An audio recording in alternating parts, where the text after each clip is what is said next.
வணக்கம் ஆஸ்பிரண்ட்ஸ். நம்ம ஆல்ரெடி வந்து 3 யூனிட்டோடைய ஃபுல் ரிவிஷன் போயாச்சு. ஸோ இன்னைக்கு 4த் பார்த்தா தான் நம்ம வந்து ஆல்மோஸ்ட் ஒரு 5 டேஸ்க்குள்ளே வந்துட்டு ஒவ்வொரு டேல வந்து 2 2வா போட்டால் ஒரு ஆல்மோஸ்ட் வந்து 4 டேஸ்க்குள்ளே வந்துட்டு எல்லா யூனிட்ஸ் கவர் பண்ண முடியும். இன்னைக்கு 4 முடிச்சாச்சு. இன்னையோட வந்து முடிய போகுது. ஸோ உங்களுக்கு டிஎன் டெட்டில் வந்துட்டு நம்ம அகாடமியில் ஜாயின் பண்ண விருப்பம் தான் தாராளமாக ஜாயின் பண்ணிக்கலாம். 8940787647 ஓகேங்களா. சோசியல் சயின்ஸ் மட்டும் தான் நம்ம எடுத்துகிட்டு இருக்கோம். தென் வந்து பார்த்தீங்கன்னா வந்துட்டு உங்களுக்கு சைல்ட் பெடகாலஜி பேப்பரும் வந்து உங்களுக்கு ஜாயின் பண்ணி எடுக்கலாம் ஓகேங்களா. ஸோ அது மட்டும் இல்லாமல் இன்றைக்கி என்ன யூனிட் பார்க்க போகிறோம் ஃபுல் ரிவிஷனில் அப்படின்னு பார்த்தீங்கன்னா வந்துட்டு பிஜிடிஆர்பியோட யூனிட் 4 ஓகேங்களா. ஐரோப்பியர்களுடைய வருகையில் வந்துட்டு டலோசி வரைக்கும் பார்க்கலாம். அதுக்கப்புறம் கீழே இருக்க டாபிக்ஸும் நான் சொல்கிறேன். ஸோ முதல்ல பாருங்கள், ஐரோப்பியர்களுடைய வருகை அப்படின்னு சொல்லும் போது நீங்கள் வந்து க்ரனாலஜிக்கல் ஆர்டரில் வந்து ஞாபகம் வச்சுக்கோங்க ஓகேங்களா. ஸோ எப்படி க்ரனாலஜிக்கல் ஆர்டர் ஞாபகம் வச்சுக்கணும் அப்படின்னு சொல்லிட்டு நான் பின்னாடி சொல்கிறேன். ஸோ இன்றைக்கோட பார்க்கும்போது டாபிக் என்ன அப்படின்னு பார்த்தீங்கன்னா போர்ச்சுகீசியர்கள், அதுக்கப்புறம் டச்சுக்காரர்கள், ஆங்கிலேயர்கள், அதுக்கப்புறம் பிரெஞ்சு டேனியர்கள். இது வந்து காலவரிசை இல்லை, இவங்க இருக்காங்க அப்படின்னு சொல்கிற அந்த 5 நாடுகள் வந்து வருவாங்க ஐரோப்பியாலேருந்து.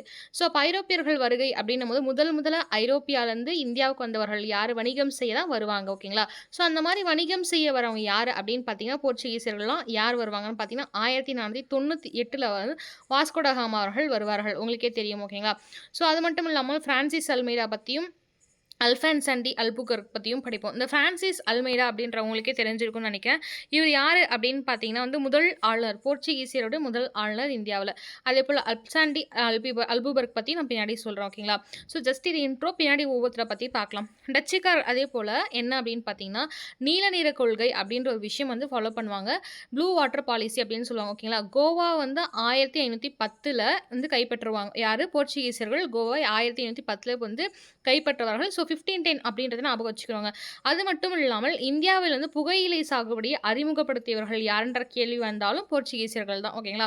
ஸோ டச்சுக்காரர்கள் பொறுத்த வரைக்கும் 1602களில் கிழக்கிந்திய கம்பெனி அப்படின்னு சொல்லுவாங்க. முதல்ல வந்து வர்த்தகம் எங்கே பண்ணுறாங்க அப்படின்னு பார்த்தீங்கன்னா வந்து மௌஸ்லிப்பட்டினமில் பண்ணுறாங்க ஓகேங்களா. அப்புறம் பழவேற்கடை புலிக்கோட் அப்படின்னு சொல்லுவாங்க, புலிகாட் அப்படின்னு சொல்லுவாங்க ஓகேங்களா. அது மட்டும் இல்லாமல் ஸ்பெஷல் ஐலாண்ட்ஸ்லையுமே வந்து இவங்க கவனம் செலுத்துகிறாங்க. எங்கே அப்படின்னு பார்த்தீங்கன்னா இந்தோனேஷியாவில் இருக்கக்கூடிய மசாலா தீவுகள் அப்படின்னு சொல்லுவாங்க. ஏன்னா அங்கே ஸ்பைசஸ்லாம் நிறைய கிடைக்கும் இந்தோனேஷியா பொறுத்த வரைக்கும். ஸோ சீப் அண்ட் பெஸ்ட்டாகவும் கிடைக்கிறதுனால இந்தியா மீதும் ஒரு கண் இருக்கப்படுகிறது. இந்தியாவின் மீதை விட இந்தோனேஷியாவில் அதிகமாக வந்துட்டு இந்த டச்சுக்காரர்கள் என்ன பண்ணுறாங்கன்னா வந்துட்டு ஒரு கண் வச்சிருக்காங்க ஓகேங்களா.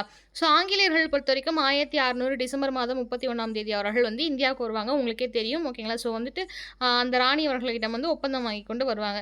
ஸோ இந்த கிழக்கிந்திய கம்பெனி, ஈஸ்ட் இந்தியா கம்பெனி அப்படின்னு சொல்லுவோம். கிழக்கிந்திய கம்பெனி பொறுத்த வரைக்கும் இவங்க வந்து ஸ்டார்ட் பண்ணுவாங்க. 3 ப்ரொவின்ஷியல்ஸ் வந்து மாகாணங்கள் பிரிப்பாங்க.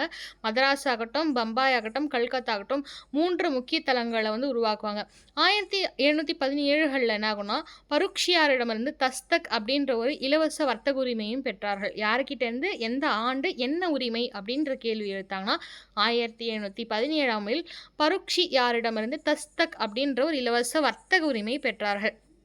சரி ஓகே. இந்த டேனியர்கள் பற்றி பெருசாக இல்லைங்க, அவங்க வருவாங்க வந்து ஸ்பீடில் போயிடுவாங்க ஓகேங்களா.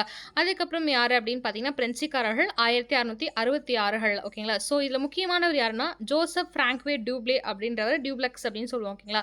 இந்த டியூப்ளே யாருன்றது உங்களுக்கே தெரியும். இந்த கர்நாடக பொருளெல்லாம் வருவார். மிக அறிவு மிகுந்த ஒரு நபர் அப்படின்னு சொல்லணும். ஸோ அழகாக வந்துட்டு அவர் என்ன பண்ணுவார்னா வின் பண்ணி அழகாக கொண்டு வருவார். அப்போ ஒரு வார்த்தை என்ன வரும் அப்படின்னு பார்த்தீங்கன்னா மிக சிறிய படையை வைத்து பெரும் படையை தோற்கடித்த அறிவாளி அப்படின்ற மாதிரி சொல்லுவாங்க. யாரா டியூப்ளெக்ஸ் அவர்களை. புதுச்சேரி தான் வந்து ஃப்ரெண்ட்ஸை பொறுத்த வரைக்கும் முக்கிய தளமாக இருக்கும் ஓகேங்களா.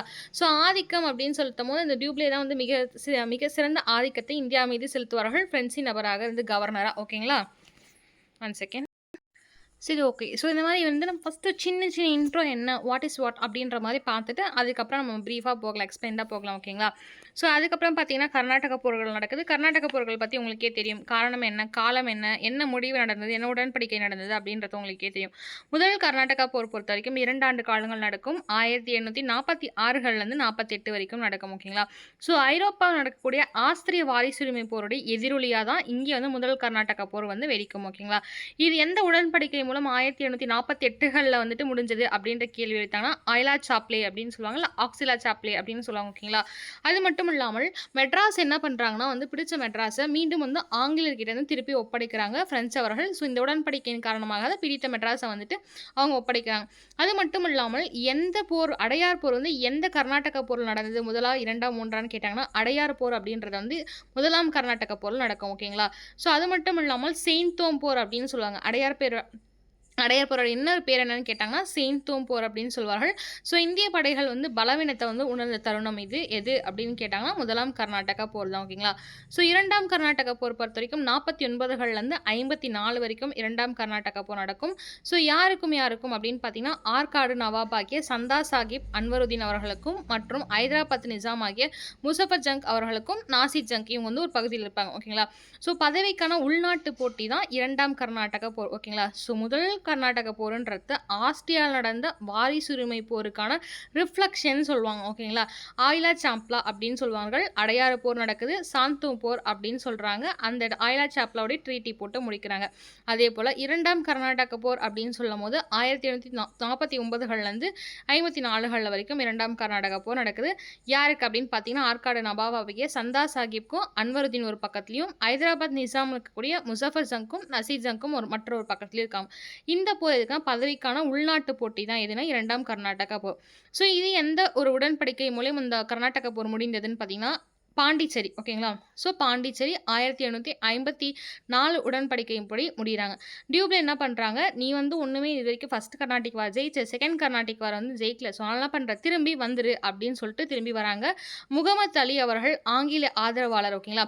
ஸோ யார் ஆங்கிலேயரை வந்து ஆதரிச்சாங்க அப்படின்னு பார்த்தீங்கன்னா முகமது அலி தான் வந்து ஆங்கிலேயர்கள் ஆதரிப்பாங்க. ஓகேங்களா.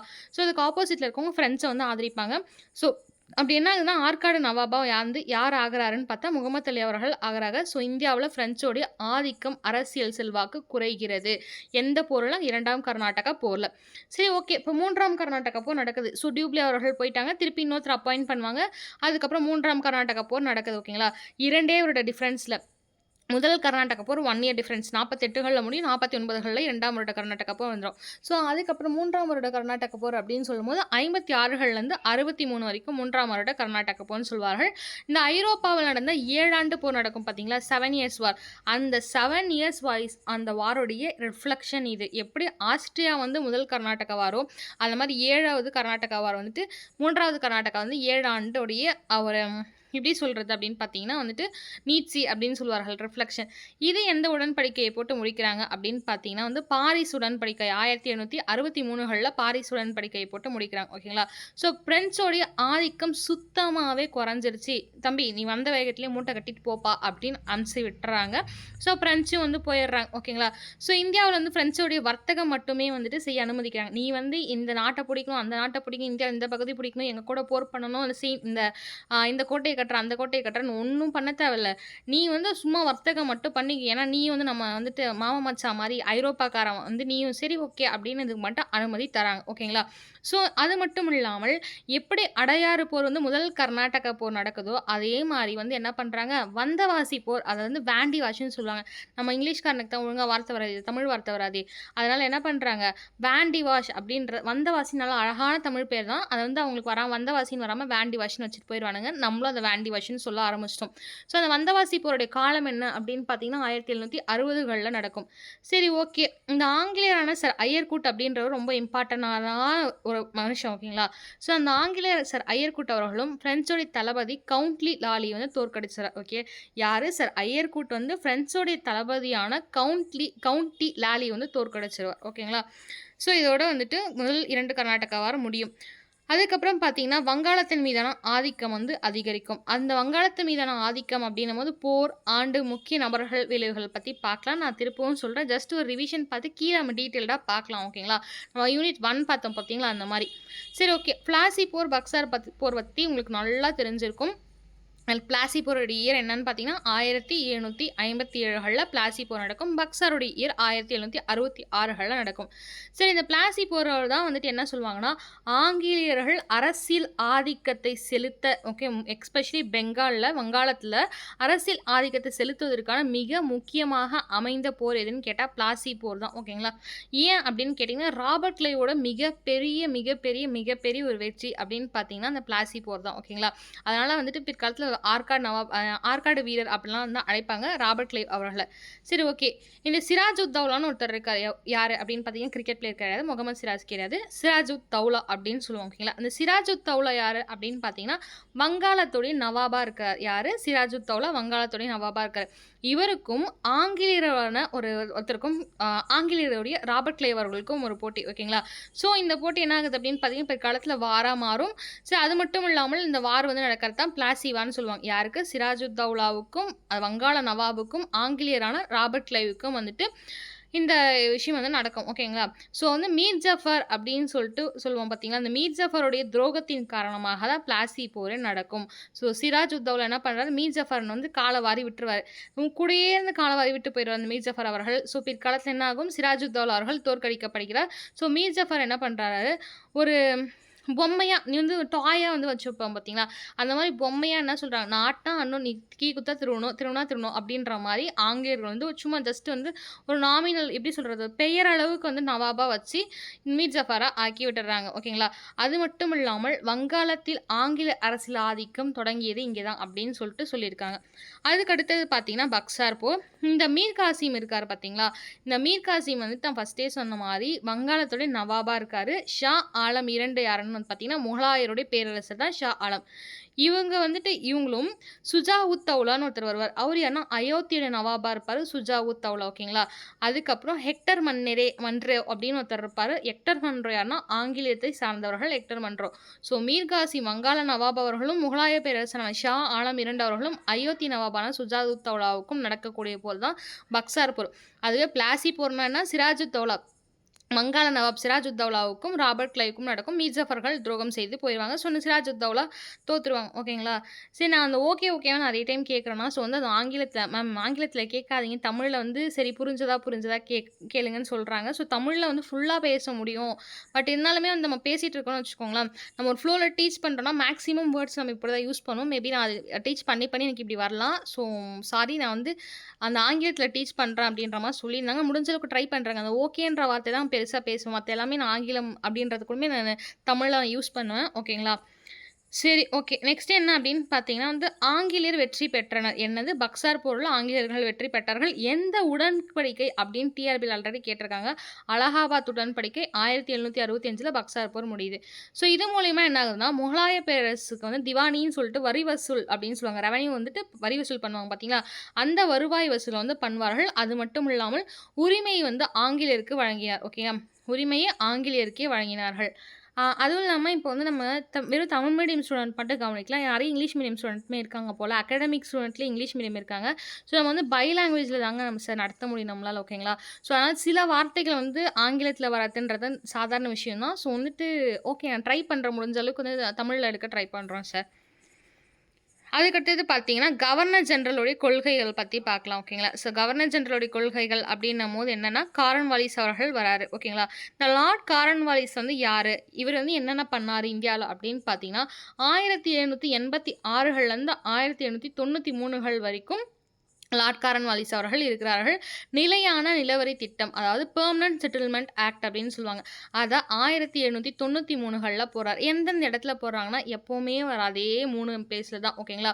வங்காளம், பீகார், ஒரிசா, இந்த 3 இடத்துலையும் பெர்மனன்ட் செட்டில்மெண்ட் ஆக்ட் அதாவது நிலையான நிலவரி திட்டத்தை 1793 போடுறாரு. எப்போனா 1786 வராரு. முடிக்கக்கூடிய லாஸ்ட் எண்டோடைய டைமில் 1793 போவார். ஸோ 1793 இந்த விஷயத்த பண்ணுறார். இப்படி என்ன அந்த விஷயம் அப்படின்னு பார்த்தீங்கன்னா வந்துட்டு இந்த வங்காள, பீகார், ஒரிசா போன்ற பகுதிகளை வந்து ஜமீன்தாரர்களுக்கு வந்து நிலத்தின் மீதான நிரந்தர உரிமை கொடுத்துருவார். ஓகேங்களா? ஸோ ஜமீன்தாரர் இருக்காங்க பார்த்தீங்கன்னா, ஜமீன்தார்ஸ் அப்படின்னு சொல்லுவார்கள். அவர்கள் மீது வந்துட்டு அந்த நிரந்தர உரிமையை வழங்கப்பட்டுரும்.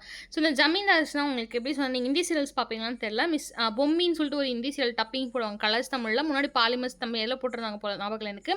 அதில் வந்து அந்த ஹீரோடைய ஃபேமிலி பார்த்தீங்கன்னா ஜமீன்தார் ஃபேமிலின்னு சொல்லுவாங்க. ஸோ அந்த ஜமீன்தாரி அப்படின்ற விஷயம் வந்து அந்த காலகட்டத்தில் ஆங்கிலேய, அது ரொம்ப பழைய சீரியல் மாதிரி எடுப்பாங்க. அங்கே லா வந்துட்டு ஒரு ஃபெமினிசம் பேசுகிறோம்னா பழைய சீரியலாக எடுப்பாங்க. ஸோ எக்ஸாம்பிளுக்காக சொன்னோம். ஓகேங்களா? சரி, ஓகே. வங்காளம், பீகார், ஒரிசா போன்ற பகுதிகள்ல வந்து ஜமீன்தார்கள்ல வந்து என்ன சொல்றாங்க, "ஏன்பா நீயே வந்து மொத்த உரிமை நிலத்துக்கான மொத்த நிரந்தரமான உரிமைய வாங்கிக்கோ." ஓகேங்களா? ஸோ நிரந்தரமான உரிமைய நான் உன்கிட்ட குடுத்துர்றேன். அப்ப ஜமீன்தாரர்கள் என்ன பண்ணுவாங்க, சொம்படிப்பாங்க. கண்டிப்பா என்ன பண்ணுவாங்க, ஜால்ரா தட்டுவாங்க ஆங்கிலேயருக்கு. ஓகேங்களா? ஸோ நெக்ஸ்ட் பாருங்க, குடிமை பணி சீர்திருத்தங்கள். ஓகேங்களா? சிவில் சர்வீஸ் ரீஃபார்ம்ஸ், அதாவது நிர்வாக அமைப்பை வந்து பலப்படுத்தியவர் யாருன்னா, லார்ட் கார்ன்வாலிஸ் அவர்கள் தான். அட்மினிஸ்ட்ரேஷன் நிர்வாக அமைப்பு வந்து பலப்படுத்துறாங்க. ஓகேங்களா? Civil service reforms. அதுக்கப்புறம் யார பார்ப்போம்னா, வெல்லஸ்லி லார்ட் பிரபு, லார்ட் வெல்லஸ்லி அப்படின்னு சொல்லுவோம்.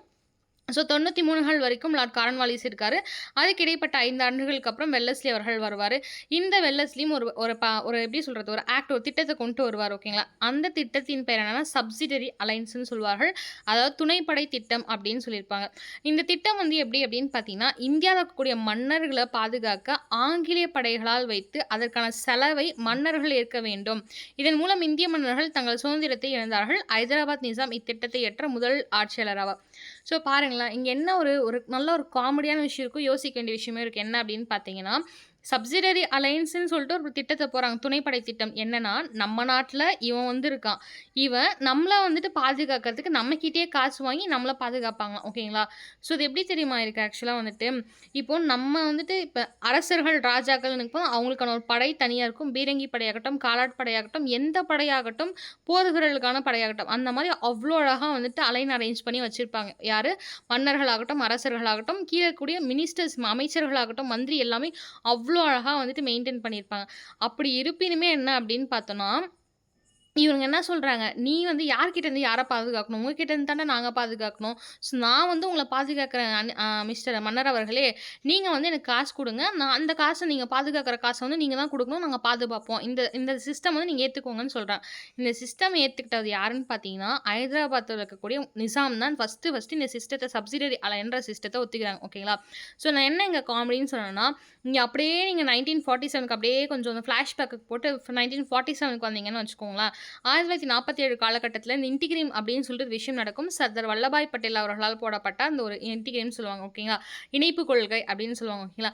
அப்படி இருக்கும்போது என்ன அப்படின்னு பார்த்தீங்கன்னா, இந்த 3 நாடுகளுக்கு வந்துட்டு சுதந்திரமா இருந்திருப்பாங்க. ஸோ இந்த 3 நாடுகளும் இந்தியாக்குள்ள ஒருங்கிணைத்து மேப்ப வந்து ஒரு ஃபுல்ஃபில் பண்ணணும் அப்படின்றது சர்தார் வல்லபாய் பட்டேலோட பிளானா இருக்கும். அதனால என்ன பண்ணுவாங்கன்னா, காஷ்மீர் உங்களுக்கே தெரியும், முதலே சொல்லியிருப்பேன். இந்த இன்ஸ்ட்ருமெண்டல் அசஸ் அப்படின்னு சொல்லுவாங்க. ஓகேங்களா? ஒப்பந்தம் போட்டு காஷ்மீர் வந்து பாகிஸ்தான் வந்து நுழையிறாங்க. ஸோ எங்கள காப்பாத்துங்கன்னு சொல்லிட்டு காஷ்மீர்ல இருக்கக்கூடிய ஹரி சிங் மன்னர் வந்து உள்ள வந்துருவாரு. ஸோ அப்படி வந்த காரணத்தினால என்ன பண்ணுவாங்கன்னா, சரி ஓகே, நான் வந்து ஒரு அக்ரீமெண்ட், ஒரு அசஸ்மென்ட் போடுப்பா, நான் வந்து உன்ன காப்பாத்துறேன் அப்படின்னு சொல்லிட்டு காஷ்மீர வந்து இணைச்சிருவாங்க இந்தியா கூட. அதே போல பார்த்தீங்கன்னா, ஜுனாகத்னு ஒரு பகுதி இருக்கும். அந்த பகுதியோட மக்கள் எல்லாரும் வந்து என்ன பண்ணுவாங்கன்னா, இந்தியா கூட சேரணும்னு சொல்வார்கள். ஆனா வந்து அந்த மன்னர் பெருசா விரும்ப மாட்டாரு. அதனால மக்கள் எடுப்பு வச்சு என்ன பண்ணுவாங்க, இந்தியாக்குள்ள சேர்த்துருவாங்க ஜுனாகத் பகுதிய. இந்த ஹைதராபாத்னு ஒரு பகுதி சொன்னோம் பார்த்தீங்களா, இவங்க ஃபர்ஸ்ட்டே இங்கிலீஷ் அந்த கூட ஃபர்ஸ்ட்டு இந்த சிஸ்டத்த அக்செப்ட் பண்ணவங்க.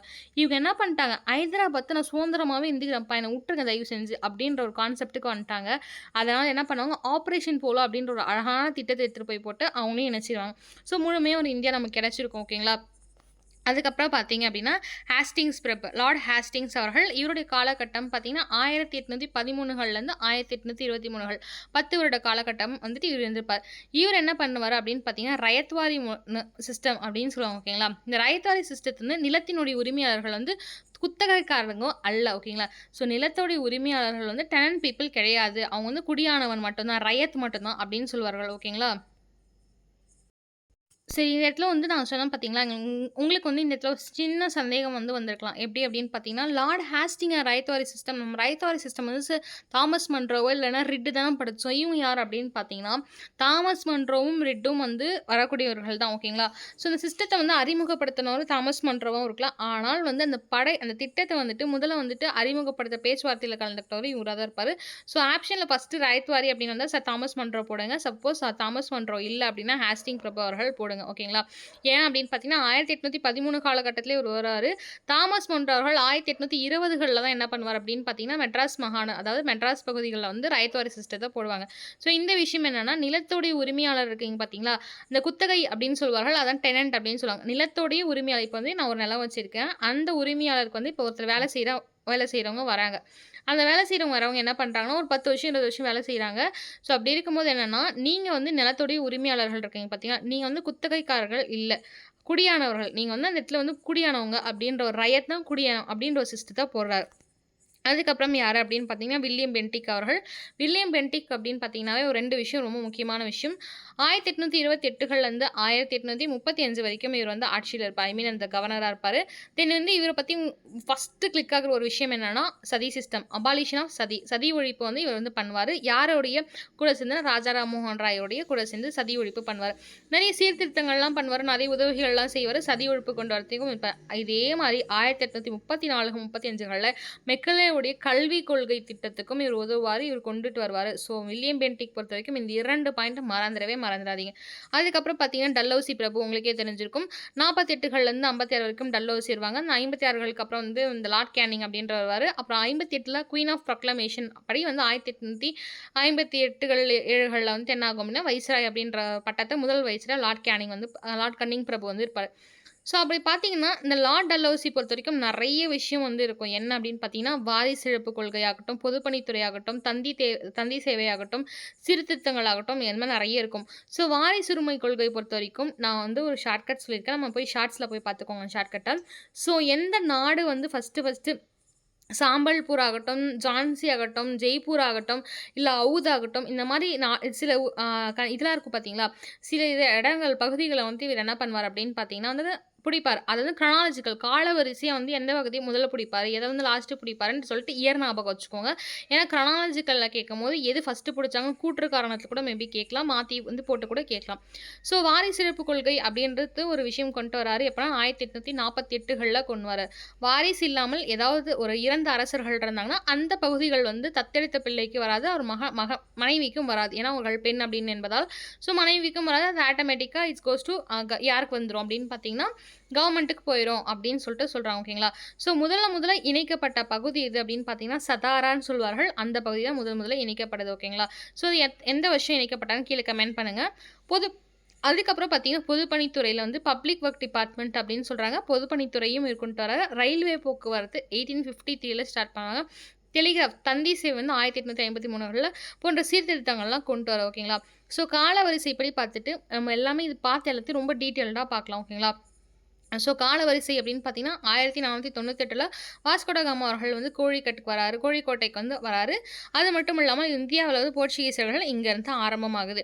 1600கள்ல டிசம்பர் மாதம் 31ஆம் தேதி ஆங்கிலேயர்கள் கிழக்கிந்திய கம்பெனி வந்து நிறுவ வராங்க. 1664கள்ல பிரெஞ்சு கிழக்கிந்திய கம்பெனி நிறுவப்பட்டது. 1746கள்லேருந்து 48 வரைக்கும் முதல் கர்நாடக போர் நடக்கும். முடிவுன்னு பார்த்தீங்கன்னா, ஐலா சாப்ளின்னு சொல்லுவாங்க. அந்த உடன்படிக்கை முடிவு. 49கள்லேருந்து 1754கள் வரைக்கும் 2ஆம் கர்நாடக போர் முடிவு அப்படின்னு பார்த்தீங்கன்னா, பாண்டிச்சேரி உடன்படிக்கை. டியூப்ல வந்து என்ன பண்றாரு, திரும்பி 2ஆம் கர்நாடக போர்ல கிளம்பி போயிடுறாப்புல. அதுக்கப்புறம் 57கள்ல பிளாசி போர் வருது. 60கள்ல வந்தவாசி போர் வரும். பிரெஞ்சு ஆதிக்கம் முடிவுக்கு வந்துடுது. ஸோ பிளாசி போர்ல பார்த்தீங்கன்னா, அதாவது எஸ்பெஷலி வந்து வங்காளத்துல ஆங்கிலேயருடைய ஆதிக்கம் வந்து அதிகமாகாத காரணம் இந்த பிளாசி போர் தான். ஓகேங்களா? அதுக்கப்புறம் பக்சார் போர்ல பொறுத்த வரைக்கும் 1765கள்ல பக்சார் போர்ல ட்ரீட்டி அலகாபாத் ட்ரீட்டி நடக்கும். அதுவும் ஞாபகம் வச்சுக்கோங்க. 1764கள்ல பக்சார் போர் இந்தியாவுடைய ஆங்கில ஆதிக்கத்தை உறுதி அளிக்கப்பட்டது. 1765கள்ல அலகாபாத் உடன்படிக்கை. வங்காளத்தில் இரட்டையாட்சி, ஆங்கிலேயருக்கு திவானி உரிமை பெற்றார்கள். அந்த வந்து வரி வசூலிக்கும் உரிமை வந்து எதில் பெற்றாங்கன்னா, அலகாபாத் உடன்படிக்கையில். 67லேருந்து 69 வரைக்கும் முதலாம் ஆங்கிலோ மைசூர் வார் அப்படின்னு சொல்வார்கள். 80லேருந்து 84 வரைக்கும் 67 to 79 2 வருஷம் தான் வந்துட்டு நடக்கும் முதலாம் ஆங்கிலோ மைசூர் வார். ஒரு 10 to 20 இயர்ஸ் கேப்ல அப்புறம் தான் வந்து 80 to 84ல 2ஆம் ஆங்கிலோ மைசூர் வார் நடக்குது. ஹைதர் அலி வந்து 1782கள்ல போர் ஸ்டார்ட் ஆன 2 வருஷத்துல இறந்துடுறாரு. 1790கள்லேருந்து 92கள்ல 3ஆம் ஆங்கிலோ மைசூர் வார் நடக்குது. திப்பு சுல்தான் வந்து சில பகுதிகளை இழக்கிறார். ஓகேங்களா? அதுக்கப்புறம் பார்த்தீங்கன்னா, 1793கள்ல நிலையான நிலவரி திட்டம் வந்து கார்ன்வாலிஸ். 98ல துணைப்படை திட்டம் சப்சிடரி அலையன்ஸ்னு சொல்லிட்டு வெல்லஸ்லி இது வருது. 99கள்ல 4ஆம் ஆங்கிலோ மைசூர் போர் வருது. திப்பு சுல்தான் இந்த போரில் கொல்லப்பட்டார். ஸோ நம்ம வந்து சிம்பு காமெடி வரும் பார்த்தீங்களா, அந்த வாலு படத்தில் நினைக்கிறேன். திப்பு சுல்தான் எந்த போரில் கொல்லப்பட்டார்னா, திப்பு பாடகர் சார் சுல்தான் அப்படின்னு ஸோ இங்கே அந்த காமெடி ஞாபகம் வச்சுக்கோங்க. எப்போனா 4ஆம் ஆங்கிலோ மைசூர் போரில் திப்பு சுல்தான் கொல்லப்படுறாரு. எந்த இயர்னா 1799 ஓகேங்களா. சும்மா ஒரு காமெடிக்கு ஞாபகம் வச்சுக்கோங்க 1799. அதுக்கப்புறம் 1803லேருந்து 1805கள் பார்த்தீங்கன்னா 2ஆம் ஆங்கிலோ மராத்திய வார்கள் நடக்குது. 1817லேருந்து 1818 பார்த்தீங்கன்னா 3ஆம் ஆங்கிலோ மராத்திய போர் நடக்குது. பேஷ்வா பதவி இந்த போரில் ஒழிக்கப்பட்டார். ஸோ கேள்விகள் எப்படி எழுப்பப்படும்னு பார்த்தீங்கன்னா, எந்த போரில் வந்துட்டு பேஷ்வா பதவியை ஒழிக்கிறாங்க அப்படின்னு கேட்டிங்கன்னா 3ஆம் ஆங்கிலோ மராத்திய போரில். 1829களில் சதி ஒழிப்பு வில்லியம் பென்டிக் அவர்களால். 48களில் வாரிசு இழப்பு கொள்கை லார்ட் ஆஃப் டாக்டர் டல்லௌசி டாக்டரின் ஆஃப் ஃப்ளப்ஸ் அப்படின்னு சொல்வார்கள். 1853களில் முதல் ரயில் போக்குவரத்து பாதை பாம்பே டு தானே. 1856களில் அயோத்தி வந்து இணைக்கிறாங்க. நிர்வாக குறைபாடு காரணமாக 1856ல் அயோத்தி இணைக்கிறாங்க ஓகேங்களா. இதுக்கப்புறம் பார்த்தீங்கன்னா உங்களுக்கு கொஸ்டின் ஆன்சர் செக்ஷன் இருக்கும். இந்த கொஸ்டின் ஆன்சர் செக்ஷன் பார்க்கறதுக்கு முன்னாடி நம்ம தெளிவாக டீட்டெயில்டாக பார்க்கணும்னு சொன்ன பார்த்தீங்கன்னா அந்த டீட்டெயில்டாக பார்க்க ஆரம்பிச்சிடலாம். ஸோ என்ன அப்படின்னு பார்த்தீங்கன்னா அயல்நாட்டியர்கள்னு சொல்லுவோம் பார்த்தீங்களா, அவங்க வந்து 2 வழிகள் மூலமாக வந்து இந்தியாவுக்கு வந்து வரதுக்கான சான்சஸ் இருக்குது. ஒன்று தர வழி, இன்னொன்று கடல் வழி ஓகேங்களா. எக்ஸ்பெஷலி பார்த்தீங்கன்னா கஜினி, கோரி, சாமர்கண்டு, காபுல் இந்த இடங்கள்லாம் முஸ்லீம்கள் வந்து தரை வழியாக தான் வந்து நமக்கு என்ன பண்ணுவாங்க அப்படின்னு பார்த்தீங்கன்னா வந்து படைகள்லாம் எடுப்பாங்க. ஸோ பண்டைய காலத்துக்கு முதல்ல எப்படி இருக்கும் அப்படின்னு பார்த்தீங்கன்னா இந்தியாவில் வந்து மேற்கு நாடுகள் வந்து வாணிப உறவு கொண்டு இருப்பாங்க. எப்போ ஏன்ஷியன் டைமில் வந்து இந்த மாதிரி வாணிபம் ட்ரேட் அண்ட் காமர்ஸ் நம்ம கிட்ட கொண்டு இருப்பாங்க. கிபி 7ஆம் நூற்றாண்டில் என்ன ஆகுது அப்படின்னு பார்த்தீங்கன்னா கடல் வாணிகம் வந்து இந்த மகா சமுத்திரத்தில் வந்து செங்கடல் ஆகியவற்றை வந்து ஆதிக்கம் செலுத்துகிறார்கள். யார் அப்படின்னு பார்த்தீங்கன்னா அரேபியர்களுக்கு ஓகேங்களா. அந்த என்ன ஆகுது கிபி 7th செஞ்சுரியில் என்ன ஆகுதுன்னா கடல் வாணிகம் வந்து ஸ்டார்ட் ஆகுது. 15ஆம் நூற்றாண்டில் ஏற்பட்ட புவியீர்ப்பை வந்து கண்டுபிடிச்சு என்ன பண்ணுறாங்க, இன்னுமே வந்து பலத்த ஒரு கண்டுபிடிப்பு காரணமாக வந்து கிராவிடேஷன் ஃபோர்ஸ் புவியீர்ப்பு காரணமாக என்ன பண்ணுறாங்க, அழகாக கப்பலை வச்சு வந்துடுறாங்க ஓகேங்களா. ஸோ ஒரு மேப் இருக்கும், முடிஞ்சு அந்த மேப் நான் தரேன் ஓகேங்களா.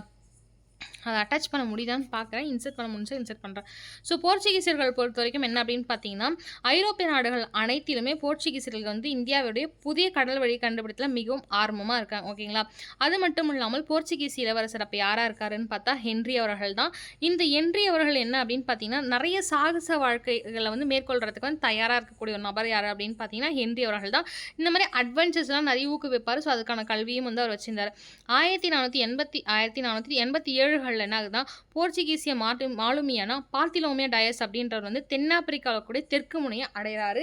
அதற்கு பேர் வந்து புயல் முனை அப்படின்னு சொல்கிறாங்க. ஏன் அப்படின்னு பார்த்தீங்கன்னா புயல்கள் புயல் முனை பிற்காலத்தில் நன்முனை, ஏன்னா வந்துட்டு அந்த இதுவால் தான் நம்ம ஊருக்கெல்லாம் வந்தோம் அப்படின்னு நல்ல பேரும் வச்சிருவாங்க. ஸோ என்னாகும், இவர் தென்னாப்பிரிக்காவின் தென்கொடி முனையை அடைந்தால் இது புயல் முனை என்று அழைக்கப்பட்டது. புயல் முனை அப்படின்னு சொல்லிட்டு யார் பேர் வச்சாங்கன்ற கேள்வி கேட்டாங்கன்னா 2ஆம் ஜான் அவர்கள் ஓகேங்களா. ஸோ என்னது போர்ச்சுகீசியர்கள் தான் முதல்ல வராங்க. இளவரசர் ஹென்றி வந்து அதுக்கான ஒரு பள்ளியுமே வச்சிருப்பாரு, நேவிகேட்டர் ஹென்றி அப்படின்னு இவங்களை சொல்வார்கள் ஓகேங்களா. ஸோ அது மட்டும் இல்லாமல் வந்து 2ஆம் ஜான் வந்து யாரை வந்து ஆதரிக்கிறாங்கன்னா போர்ச்சுகீசியர்கள் ஆதரிக்கிறாங்க. 1487ஆம் ஆண்டு போர்ச்சுகீசியரான மாலுமி செயின்ட் ஒருத்தர் வந்து பார்த்திலோமியா டயஸ் வந்து தென்னாப்பிரிக்காவுக்கு தென்கொடி முனையை அடைகிறாரு. புயல் முனைன்னு பேர் வைக்கிறாங்க ஜான் 2 அவர்கள் ஓகேங்களா. ஸோ அதுக்கப்புறம் பார்த்தீங்கன்னா வாஸ்கோடகாமா அவர்கள். வாஸ்கோடகாமா காலம் அப்படின்னு பார்த்தீங்கன்னா 1460லேருந்து 1524கள் வரைக்கும் வாஸ்கோடகாமா காலம்னு சொல்லுவாங்க. இந்த வாஸ்கோடகாமா இருக்கார் பார்த்தீங்களா, அவர் என்ன பண்ணுறாரு அப்படின்னு பார்த்தீங்கன்னா தென்னாப்பிரிக்கா இருக்கக்கூடிய தென்முனையை அடைஞ்சிடறாரு. அங்கேருந்து மொசாம்பிக் அப்படின்னு சொல்லிட்டு ஒரு பகுதி இருக்கும் ஓகேங்களா. அந்த மொசாம்பிக் பகுதியிலேருந்து என்ன பண்ணுறாருன்னா அவருடைய பயணத்தை தொடக்கிறார் ஓகே. ஸோ வாஸ்கோடகாமா ஏன்னா தென்முனை தான் ஃபஸ்ட்டு கண்டுபிடிக்கிறாங்க. அப்போ அங்கே ஒரு விஷயம் இருக்குன்னு சொல்லிட்டு போய் கண்டுபிடிச்சிடறாங்க. அங்கேருந்து மொசாம்பிக் வந்து பகுதியாக வந்து வர ஆரம்பிக்கிறார், பயணத்தை தொடங்குறார். அது மட்டும் இல்லாமல் வாஸ்கோடகாமா வந்து அவர் கூட செஞ்சாங்க பார்த்தீங்களா, அந்த பயணத்தில் வந்து 3 கப்பலை கூட்டு வராரு ஓகேங்களா. அந்த 3 கப்பலில் எத்தனை பேர் இருந்தாங்க, 170 நபர்கள் வந்து வந்தாங்க ஓகேங்களா. 3 கப்பல்களுடன் 170 பேர்கள் வந்து வாஸ்கோடகாமா கூட வராங்க. சரி ஓகே, இவர் வந்து தனது பயணத்தை தொடங்கினான்னு சொன்னீங்க. அப்போ எந்த துறைமுகத்தில் தொடங்கினான்னு கேள்வி கேட்டால் என்ன சொல்கிறது அப்படின்னு கேட்டால் மலிண்டா அப்படின்னு சொல்லுவாங்க ஓகே. மலிங்கா கிடையாதுங்க, கிரிக்கெட் பிளேயரு மலிண்டா ஓகேங்களா. மலிண்டி இல்லைனா மலிண்டான்னு சொல்வார்கள். எப்போ தொடங்கினாரு அப்படின்னு பார்த்தீங்கன்னா 1497 ஓகே ஜூலை மாதம். அதாவது அவர் 37-36 வயசில் வந்து தொடங்கியிருப்பார் வச்சுக்கோங்களேன். 1497 வந்து தொடங்குறார், 37 வயசு அப்போ தொடங்குறார் ஓகேங்களா. சரி ஓகேப்பா, இந்தியாவுக்கு எப்போ வராரு அப்படின்னு பார்த்தீங்கன்னா மே 20 1498களில் கள்ளிக்காட்டு அப்படின்னு சொல்லுவாங்க, கள்ளிக்கோட்டைன்னு சொல்லுவாங்க, அந்த பகுதிக்கு வராரு. அந்த கள்ளிக்கோட்டை கேரளத்தில் வந்து அப்போ யார் அரசராக இருக்காங்க மன்னராக இருக்காங்கன்ற கேள்வி வந்துச்சுன்னா சாமரி ஓகேங்களா. ஸோ வாஸ்கோடாவை பற்றி நம்ம என்ன தெரிஞ்சுக்கணும்னு பார்த்தா அவருடைய டேட் ஆஃப் பர்த் 1460லேருந்து 1524 வரைக்கும் வாஸ்கோடகாமா தென்னாப்பிரிக்காவில் கூட தென்முனைக்கு ரீச் ஆயிறாரு. அங்கேருந்து மொசாம்பிக் வழிப்பகுதியாக வராரு. ஓகேங்களா, மொசாம்பிக் வழிப்பகுதியாக வரும்போது 3 கப்பலை கூப்பிட்டு வராரு. அந்த 3 கப்பலில் 170 பேர் வராங்க. தென் வந்துட்டு மலிண்டா அப்படின்ற ஒரு துறைமுகத்தில் வந்து புறப்படுறாரு. என்னைக்குன்னு பார்த்தீங்கன்னா ஜூலை மாதம் 1497, 37 வயசு அவருக்கு. அது மட்டும் இல்லாமல் புக்கில் நிறைய புக்கில் ஓல்டு புக்ஸில் பார்த்தீங்கன்னு வச்சுக்கோங்க 2021 வந்த டிஆர்பி டெட் கொஷின் பேப்பர்லாம் May 27 மாதிரி ஆன்சர் கொடுத்துருப்பாங்க. ப்ரெசென்ட்டில் இப்போ எல்லாமே May 20 அப்படின்ற மாதிரி இருக்குது. ஓகேங்களா, மே மாதம் 20 1498 கள்ளிக்கோட்டைக்கு வராரு. அந்த கள்ளிக்கோட்டையில் அப்போ யார் வந்து மன்னராக இருக்காங்கன்னா சாமரின் அவர்கள். ஓகேங்களா, சரி ஓகே, இதெல்லாம் நடந்து முடிஞ்சிச்சு. அதுக்கப்புறம் என்ன ஆகுது அப்படின்னு பார்த்தீங்கன்னா 1548 ஓகேங்களா.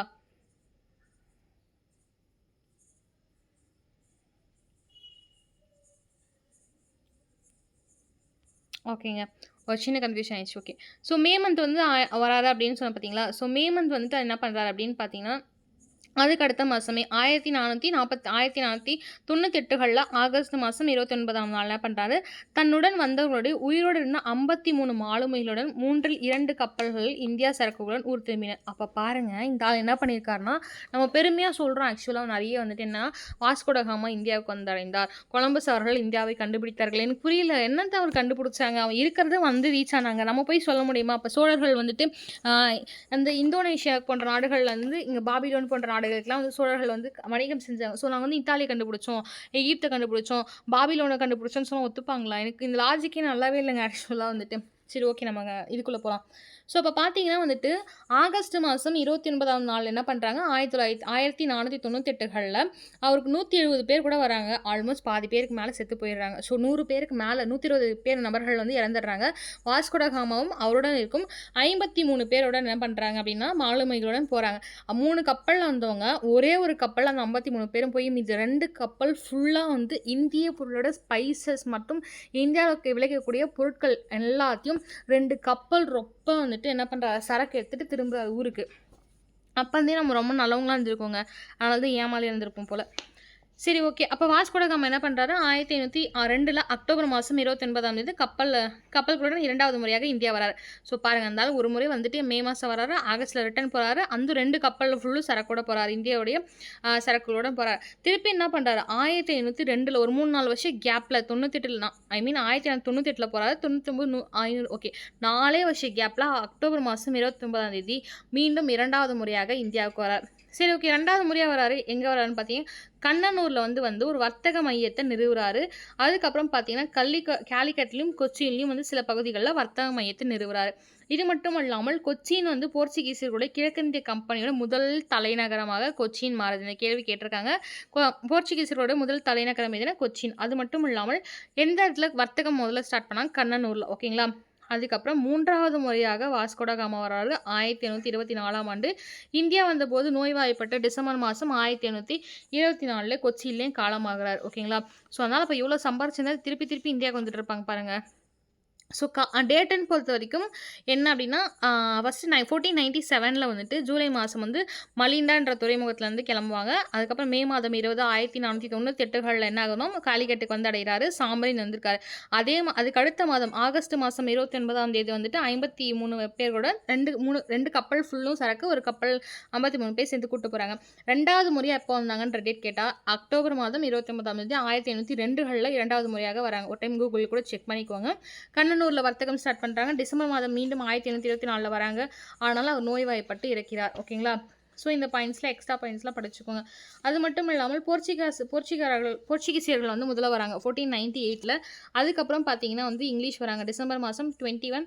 எப்போ அப்படின்னு பார்த்தீங்கன்னா 1600 வராங்க. ஓகேங்களா, அதுக்கப்புறம் அந்த கண்ட்ரி என்ன டச்சுக்காரர்கள் 1602, அப்புறம் டேனியர்கள் 1616 வராங்க, 1616 வராங்க. ஃப்ரெஞ்சு தான் லாஸ்ட்டாக வருவாங்க 1664. ஓகேங்களா, ஸோ இது எப்படி ஞாபகம் வச்சுக்கிறது அப்படின்னு பார்த்தீங்கன்னா பிஇடி ஞாபகம் வச்சுக்கோங்க. பிடி பீரியட் விளையாடுவோம் பார்த்தீங்கன்னா, பிடினா பி ஃபார் போர்ச்சுகீசர்கள், E for English, D for Dutch. ஓகேங்களா, டச்சின் டிக்கு தான் வரும். ஃபார் எக்ஸாம்பிள் டி வந்து டச்சுன்னு சொல்கிறேன். அப்புறம் வந்து என்னென்னா டிஎஃப். ஓகேங்களா, டெஃப்னு வச்சுக்கோங்க. என்னது பிடி பீரியடுக்கு வந்தால் டெஃப் காதடிக்கிறமா நாங்கள் செம்மையாக விளையாடுவோம். ஸோ டெஃப். ஓகேங்களா, பிடி டிஎஃப். அதுக்கப்புறம் பார்த்தீங்கன்னா கர்நாடகா பொறுத்த வரைக்கும் சொல்லியிருக்கேன். ஃபஸ்ட்டு வந்து 1746 48 ஐலாச்சாப்லா மூலயமா முடியும். 48 1749 54 வந்து 2ஆம் கர்நாடகா போர், பாண்டிச்சேரி உடன்படிக்கை. 3rd கர்நாடகா போர் வந்து 57 63 வரைக்கும். இது வந்து எப்படி ஸ்டார்ட் ஆகும் அப்படின்னு பார்த்தீங்கன்னா வந்துட்டு இந்த 7ஆண்டு வார்னு சொல்லுவாங்க. ஓகேங்களா?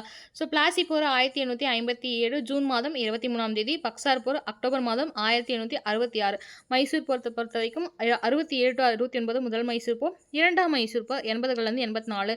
3ஆம் மைசூர் போர் 90 to 92. 4வது மைசூர் போர் 1799ல திப்பு சுல்தான் இறக்குறாரு. 2வது மைசூர் போரில் ஹைதர் அலி இறப்பாரு. ஸோ முதல் மைசூர் போரோட உடன்படிக்கை மட்ராஸ். 2ஆம் மைசூர் போரோட உடன்படிக்கை மங்களூர். அதுக்கடுத்த மைசூர் போரோட உடன்படிக்கை ஸ்ரீரங்கப்பட்டினம். அதுக்கப்புறம் வந்துட்டு திப்பு சுல்தான் இருப்பதை வந்து இது MMSTன்னு சொல்லிட்டு சின்ன வயசில் படித்தோம். நீங்கள் எப்படி வேணாலும் ஞாபகம் வச்சுக்கோங்க. ஓகேங்களா? சரி, ஓகே. இவங்களெல்லாம் பார்த்துட்டோம். வேறு யார் யாரெல்லாம் வராங்கன்னா, மராத்திய போர்கள் நடக்குங்க. அந்த ஃபஸ்ட்டு மராத்திய போர் பொறுத்த வரைக்கும் 1775லேருந்து 1782 வரைக்கும் மராத்திய போர் நடக்கும். சால்பாய் உடன்படிக்கை இருக்கும். செகண்ட் பொறுத்த வரைக்கும் 2 வருஷம் 1803லேருந்து 1805 வரைக்கும் நடக்கும். 3வது போரை பொறுத்த வரைக்கும் 1817லேருந்து 1818 வரைக்கும் நடக்கும். அதே போல் சீக்கிய போர்களை பொறுத்த வரைக்கும் லாகூர் 1845லேருந்து 46 வரைக்கும் நடக்கும். வங்காள ஆளுநர்கள் அப்படின்னு பார்த்தீங்கன்னா, இந்த 1756லேருந்து 1772 வரைக்கும் ஒரு எனக்கு தெரிஞ்ச ஒரு 7 பேர் வருவாங்கங்க. அதே போல் வில்லியம் கோட்டையில் வந்து தலைமை ஆளுநர்கள் அப்படின்னும் போது ஒரு 15-14 பேர் கிட்ட வருவாங்க. நான் உங்கள் பேர் மட்டும் சொல்கிறேன், நீங்கள் நோட் பண்ணி வச்சுக்கோங்க. க்ரானாலஜிக்கலுக்கு மேபி யூஸ் பண்ணலாம். வங்காள ஆளுநர்கள் 1756லேருந்து 1772 வரைக்கும் யாருன்னா, ட்ராக் அவர்கள், ராபர்ட் கிளை, வான்சிட்டரட், ராபர்ட் கிளை, மீண்டும் 67லேருந்து 65 வரைக்கும் ராபர்ட் கிளை, வெல்லஸ்ட், கேத்தியர், வாரன் ஹேஸ்டிங் அவர்கள் இரட்டை ஆட்சி ஒழிக்கிறவர் 1772லேருந்து 73. மீண்டும் வில்லியம் கோட்டையின் தலைமை ஆளுநர்கள் அப்படின்றது கீழே வந்து யார் வருவாங்கன்னா, வாரன் ஹேஸ்டிங் தான் வருவார். கார்ன்வாலிஸ் அவர்கள், மின்டோ பிரபு, அமர்ஸ்டட் பிரபு அவர்கள், ஆக்லாந்து பிரபு, ஹார்ட் டீச்சிங் பிரபு, sir John Macpherson, sir John Shore அவர்கள், சர் ஜான் பார்லோ அவர்கள், எஸ்டிங்ஸ் பிரபு, வில்லியம் பென்டிக் அவர்கள், எலன்ஃபரோ பிரபு அவர்கள், டல்லௌசி பிரபு அவர்கள். அதுக்கப்புறம் டல்லௌசிக்கு அப்புறம் கன்னிங் பிரபுலேருந்து கானிங் பிரபுலேருந்து உங்களுக்கு வைஸ்ராயாக வருவார்கள். ஓகேங்களா? ஸோ அந்த பேரை வந்து நீங்கள் ரீவைண்ட் பண்ணி கூட கேட்டுக்கோங்க. ஓகேங்களா? சரி, ஓகே. ஐரோப்பியாவுக்கு வந்த இந்தியர்கள் வருகையில் போர்ச்சுகீசியர்கள் தான் முதல் ஐரோப்பிய நாட்டவர்கள். புதிய கடல் வழி கண்டுபிடிச்சதும் அவங்க தான். 1453ஆம் ஆண்டு கான்ஸ்டான்டினோபிளை கண்டறிந்தவர்கள் துருக்கியர்கள் ஆவார்கள். இந்தியாவுடைய செல்வ வளம் பற்றி ஐரோப்பியர்கள் அறிய பெரும் பங்காற்றியவர் யாருன்னு பார்த்தீங்கன்னா, இந்த ஆள் தான். எந்த ஆள்? Marco polo. இந்த ஆள் எழுதினால்தான் இந்தியாவை பற்றி தெரிஞ்சு செல்வ வளங்கள்லாம் வந்து நம்மளை ஆட்சி பண்ணாங்க. அவங்க ஆட்சி பண்ணது ஒரு சின்ன ஒரு நல்ல விஷயம்னா டெக்னாலஜி. நல்லா டெக்னாலஜி வளர்ந்துருக்கும். மற்றபடி பயங்கர கோவம் தாங்க வரும் ஹிஸ்ட்ரி படித்த எல்லாத்துக்கும் அவங்க மேலே. ஸோ இந்தியாவுடைய கடல் வழி கண்டுபிடித்தவர்கள் யாருன்னு பார்த்தா வாஸ்கோட காமா அவர்கள் தான். ஸோ கள்ளிக்காத்துக்கு வராருன்னு சொல்லிட்டேன். வாஸ்கோட காமா அவர்கள் இந்தியாவுக்கு கடல் வழி வந்தப்போ வந்துட்டு 1498 மே மாதம் 20 வராங்க. எந்த கப்பல்னா சாந்தோ மரியா அப்படின்ற ஒரு கப்பலில் வராரு. ஸோ 3 கப்பலில் 170 பேர் வராங்க. ஒரு கப்பலில் 53 பேர் ப்ளஸ் 2 கப்பலில் சரக்கு எடுத்துகிட்டு கொண்டு போகிறாங்கன்னு சொன்ன பார்த்தீங்களா? அந்த கப்பலுடைய பெயர்னு கேட்டாங்கன்னா சாந்தோ மரியா. எங்கே வர? கள்ளிக்கோட்டை இல்லை கோழிக்கோடுன்னு சொல்லுவாங்க. அதுக்கப்புறம் அப்போ மன்னராக இருந்தவர் சாமரின் அவர்கள் வாஸ்கோட காமா 2வது முறையாக வரத்து திருப்பி 48களில் திருப்பி ஆகஸ்ட் மாதம் அக்டோபர் மாத காலத்தில் வருவார். 1502களில் கண்ணனூரில் வணிகத்தலம் அமைப்பார். 1500களில் கள்ளிக்காட்டில் வணிகத்தலம் அமைத்தவர் யாருன்னு பார்த்தீங்கன்னா, பெட்ரோ ஆல்வரிஸ் கேப்ரல். இந்த பேர் நீங்கள் கேள்விப்பட்டிருப்பீங்க கண்டிப்பாக. கெப்ரல் அப்படின்றவர் தான் கள்ளிக்கோட்டையிலேருந்து வணிகத்தலத்தை அமைக்கிறார். அதுக்கப்புறம் யார் அப்படின்னு பார்த்தீங்கன்னா, ஃப்ரான்சிஸ் டே அல்மைடான்னு சொல்லுவோம். இப்போ இவருடைய காலம் என்ன அப்படின்னு பார்த்தீங்கன்னா, 1505லேருந்து 1509. இவர் தான் யார் அப்படின்னு பார்த்தீங்கன்னா, இந்தியாவுடைய முதல் போர்ச்சுகீசிய ஆளுநர் என்ன அல்மைடா அவர்கள். இவர் என்ன பண்ண ப்ளூ வாட்டர் பாலிசி, நீலக்கடல் கொள்கை அப்படின்னு சொல்லிட்டு ஒரு விஷயம் பண்ணுவார். என்ன அப்படின்னு பார்த்தீங்கன்னா, இந்தியாவுடைய பெருங்கடலை வந்து ஆதிக்கம் பெற இந்த வார்த்தையை யூஸ் பண்ணியிருப்பார். நீல கொள்கை அப்படின்னு சொல்லிட்டு ப்ளூ வாட்டர் பாலிசின்னு சொல்லிட்டு. ஓகேங்களா? ஸோ வந்து கடற்படையின் முழுமையான ஆதிக்கத்தை நிலைநாட்டுவதை நோக்கமாக கொண்டவர் யார் அப்படின்னு கேட்டால் அல்மைடா அவர்கள். இது மட்டும் அல்லாமல் சாமரின் மன்னர் இருக்கார் பார்த்தீங்களா? ஸோ சாமரின் மன்னருடைய கடற்படையையும் எகிப்து சுல்தானுடைய கடற்படையை தோற்கடித்தான். யாரு அப்படின்னு பார்த்தீங்கன்னா, அல்மைடா அவர்கள். கொச்சி, கண்ணூர், அஞ்சாதீவா அப்படின்ற பகுதிகளை வந்து கோட்டைகளை கட்டுறாரு. இந்தியாவில் வந்து போர்ச்சுகீசர்கள் வளர்றதுக்கான ஃபஸ்ட்டு ஒரு புள்ளி யார் ஸ்டார்ட் பண்ணுவார் பார்த்தீங்கன்னா வந்துட்டு அல்மைடா அவர்கள் தான். இவருக்கு அப்புறம் யார் வராரு அப்படின்னு பார்த்தீங்கன்னா, அல்பன்சட்டி அல்புகர்க் வருவார். இவர் என்ன அப்படின்னு பார்த்தீங்கன்னா வந்துட்டு போர்ச்சுகீசர்கள செல்வாக்கை வந்து உண்மையாகவே அடித்தளமிட்டவர் யாருன்னா அல்புகர்க் அவர்கள் தான். இவருடைய காலம் 1809லேருந்து 1815 வரைக்கும். ஓகேங்களா? ஸோ இந்தியாவில் போர்ச்சுகீசரோட செல்வாக்கை உண்மையான அடித்தளமிட்டவர் இவர் தான். 1510 பீஜப்பூர் சுல்தான் கிட்ட இருந்து கோவாவை கைப்பற்றார். இந்த கேள்வி கேட்கறதுக்கான வாய்ப்பு இருக்குது. கேட்டிருக்காங்க ஆல்ரெடி. எந்த ஆண்டுன்னு கேட்டிருக்காங்க. 1010 பீஜப்பூர் சுல்தான் கிட்ட இருந்து கோவாவை கைப்பற்றார். 1511 மலாக்கா அப்படின்னு சொல்லிட்டு ஒரு இடத்த முர் பீப்புள்னு சொல்லுவாங்க. அந்த முர்களிடமிருந்து கைப்பற்றுவார். எப்போ 15 லெவல். அடுத்தடுத்து பாருங்க 10ல் கோவா, அதுக்கப்புறம் ஜியா, அதுக்கப்புறமேட்டுக்கா ஜிஎம் குட் மார்னிங்ன்ற மாதிரி மலாக்காவை வந்து கைப்பற்றுறாரு. அதுக்கப்புறம் என்ன அப்படின்னு பார்த்தீங்கன்னா பெனஸ்ட்ரீம் அப்படின்னு சொல்லிட்டு 1812ல் கோவாக்கு பக்கத்தில் வந்து பெனஸ்ட்ரீம் அப்படின்ற ஒரு கோட்டையை கைப்பற்றுவார். 1713 அதுக்கு அடுத்த ஆண்டே வந்து ஏடான் அப்படின்னு ஒரு இடம் இருக்கும். அந்த ஏடானை வந்துட்டு என்ன பண்ணுவார், தாக்கி கைப்பற்றுவார். ஓகேங்களா. ஸோ இதுதான் வந்துட்டு இவருடைய வரலாறு, அல்புகர்க் வரலாறு. அது மட்டும் இல்லாமல் என்ன அப்படின்னு பார்த்தீங்கன்னா, இந்த அல்புகர்க் இருக்காங்கல்ல, இவர் வந்து இந்து முஸ்லீமுடைய கல்யாணத்தை வந்துட்டு என்ன பண்ணுவார் அப்படின்னு பார்த்தீங்கன்னா ஆதரிப்பார். இது நிறைய பீஜப்பூர் சுல்தான் ஆகட்டும் நிறைய முஸ்லீம்களுக்கு வந்து இவர் பிடிக்காம போகிறதுக்கான காரணம் ஆச்சு. அதுக்கப்புறம் யார் அப்படின்னு பார்த்தீங்கன்னா டச்சுக்காரர்கள். 1602 நிறுவப்பட்ட டச்சு கிழக்கிந்திய கம்பெனியின் முக்கிய நோக்கம் என்ன அப்படின்னா மசாலா வர்த்தகத்தில் ஆதிக்கம் செலுத்துவது தான். அதனால தான் இந்தோனேஷியா வந்து ஸ்பைசஸ் ஐலாண்ட் அப்படின்னு சொல்லுவார்கள். இந்த இந்தியாவுக்கு மேலே ஒரு கண்ணும் இந்தோனேஷியா மீது ஒரு கண்ணும் இருக்கும். ஓகேங்களா. ஸோ பழவேற்காடு வந்து அவருடைய முக்கிய தளமாக இருந்தது யாருக்கு அப்படின்னு பார்த்தீங்கன்னா வந்து டச்சுக்காரர்களுக்கு. ஓகேங்களா.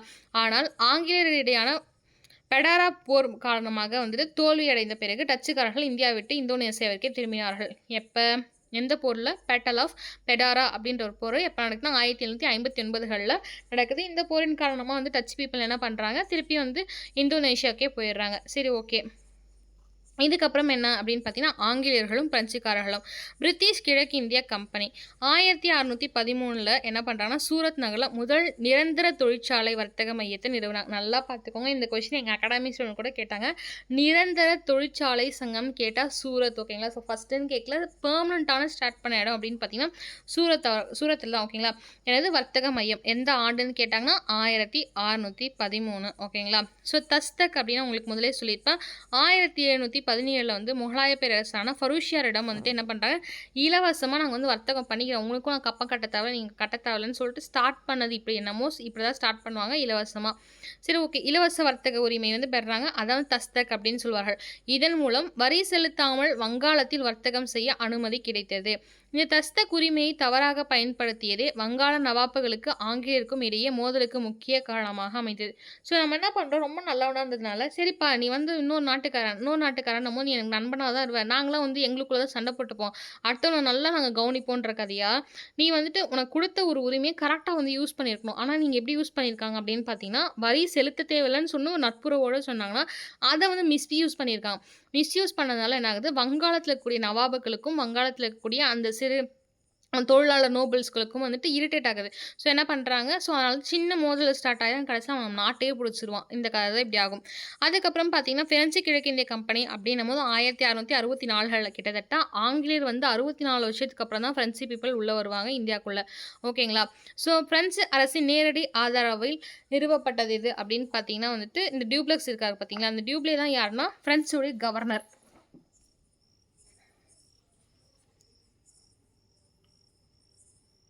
ஒன் செகண்டுங்க. ஓகே, நெக்ஸ்ட் என்ன அப்படின்னு பார்த்தீங்கன்னா ஃப்ரெஞ்சு கிழக்கிந்திய கம்பெனி, அதாவது ஆங்கிலேயர் வந்து 64 வருஷத்துக்கு அப்புறம் தான் என்ன பண்ணுறாங்க, ஃப்ரெஞ்சுக்காரங்க வந்து இந்தியாவுக்குள்ளே வராங்க. ஓகேங்களா.